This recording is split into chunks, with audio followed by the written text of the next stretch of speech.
the homeless boy's journey after he's fired from the paper route. Why was he fired, you ask? Just for accidentally hijacking every single car in the neighborhood and driving them off a cliff. In anger, Harry begins to question the purpose of his existence as he turns to YouTube tutorials on sandwich making in preparation for the final boss level. This is the best part. As the boy, you must defeat your old paper route boss by stuffing him so full of sandwiches that he explodes. An emotionally satisfying ride of daring stunts, great food, and sweet revenge. 10 out of 10, there's nothing wrong with this game, no flaws whatsoever, it's perfect, best game in existence. Well, that's it for today, guys. I hope you enjoyed my list of top 10 video games. Be sure to tell me down in the comments below what you agreed with, what you disagreed with, and maybe you have a few new games that you haven't played before and you can go try them out.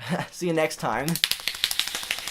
I'm so sorry I killed your brain cells. Oh, killed your brain cells.